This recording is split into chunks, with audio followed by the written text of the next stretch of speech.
지난 9일 춘천시에서 발생한 수돗물 단수 사태로 호반의 도시라는 말이 무색할 만큼 춘천 시민들은 큰 불편을 겪었습니다. 특히 단수 기간 동안 장사를 하지 못한 소상공인들은 큰 고통을 호소하기도 했는데요. 춘천시의 늑장 대응과 관련해 춘천 시민들은 집단 소송 움직임을 보이고 있습니다.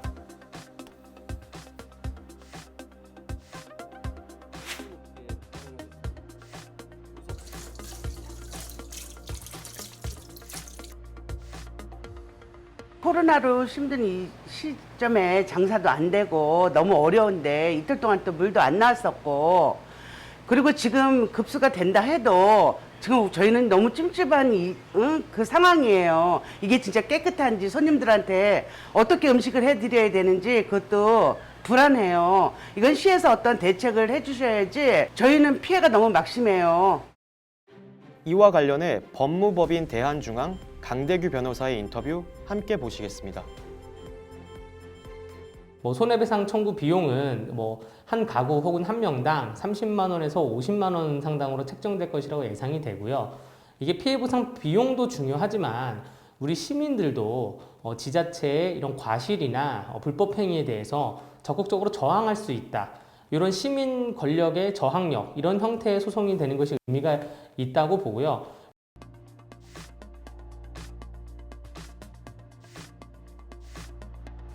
강원도 춘천에 있는 소양치수장 지하입니다.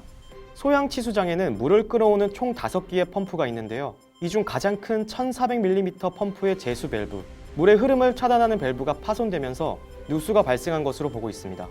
그렇다면 나머지 4개의 펌프를 가동하는 것도 가능했을 텐데요. 왜 춘천 전 지역 단수를 진행할 수밖에 없었는지 브리핑 내용 확인해 보겠습니다.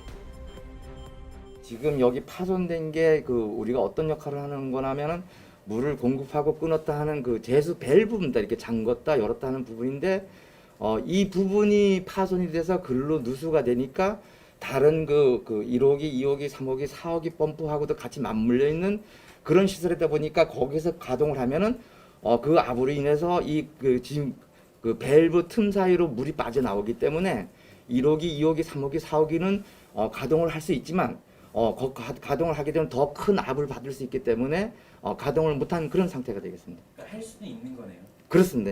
그러니까 물 흐름을 갖다가 그러니까 그 차단하는 밸브가 파손돼서 그 파손된 부위로 물이 샜던 겁니다.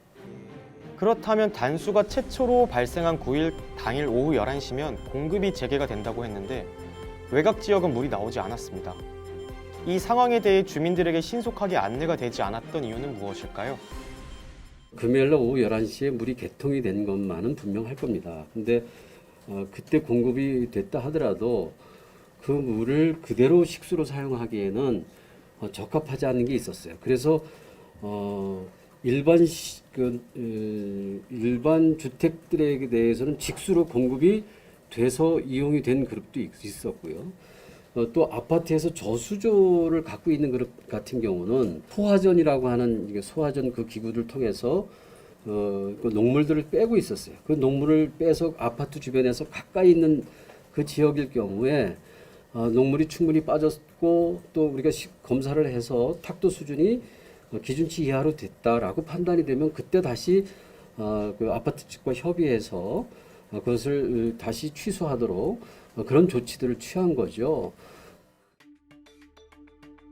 시 관계자들은 전격적인 단수 조치에 대한 복구와 관련해 세부적인 대응 매뉴얼이 없었던 것으로 보입니다.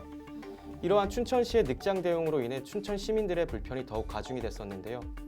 이재수 춘천시장은 피해 상황을 제대로 접수받아 정리를 한 후에 추후 보상에 대한 내용을 공개하겠다고 밝혔습니다.